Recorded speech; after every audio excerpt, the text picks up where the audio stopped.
नमस्कार, आप देख रहे फोरसाइट्स टीवी। भारतीय जनता पार्टी भाजपा नेता मिथुन चक्रवर्ती ने पश्चिम बंगाल में हिंदू वोटर को एकजुट करने की अपील करते हुए बांग्लादेश का उल्लेख किया और कहा है कि बांग्लादेश ने केवल ट्रेलर दिखाया है, इसके बाद बंगाल में हिंदू बंगाली का अस्तित्व बच पाएगा या नहीं, इस पर संदेह है। उन्होंने हिंदू वोटरों को इस बार भारी संख्या में मतदान करने की अपील करते हुए कहा है कि यह हमारी अस्तित्व की लड़ाई है।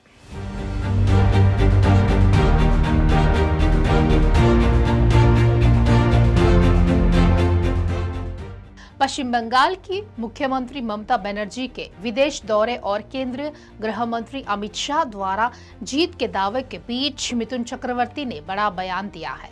बॉलीवुड अभिनेता और बीजेपी नेता मिथुन चक्रवर्ती ने कहा है कि अगर 2026 के चुनाव में बीजेपी सत्ता में नहीं आई तो बंगाल में कोई हिंदू नहीं बचेगा। मिथुन चक्रवर्ती ने बीजेपी के एक कार्यक्रम के दौरान बड़ा बयान दिया है। उन्होंने कहा है कि अगर बीजेपी चुनाव नहीं जीतती है तो पश्चिम बंगाल में हिंदू बंगालियों का अस्तित्व खतरे में पड़ जाएगा।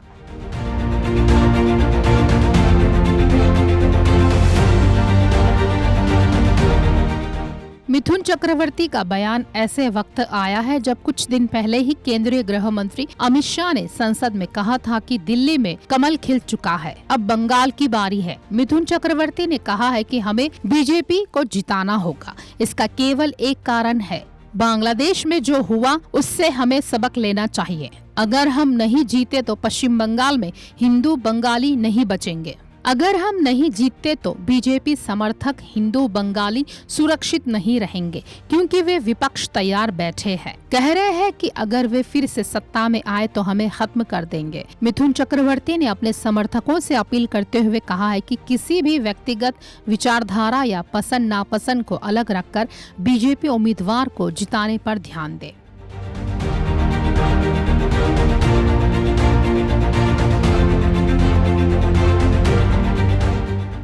मिथुन चक्रवर्ती ने कहा है कि अभी कोई भी दूसरी बात सोचने की जरूरत नहीं है, पहले हमें चुनाव जीतना है। मुझे यह पसंद नहीं या वह पसंद नहीं, यह बाद में देखेंगे। पहले बीजेपी उम्मीदवार को जिताओ, पार्टी को जिताओ, यह हमारे लिए फायदेमंद होगा।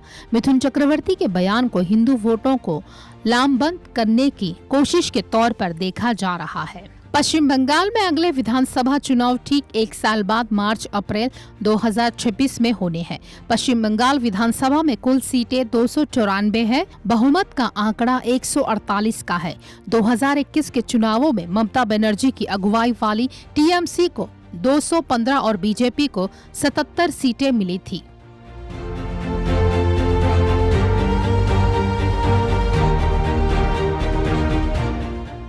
खास खबरों के लिए जुड़े रहिए हमसे, देखते रहिए फोरसाइट्स टीवी।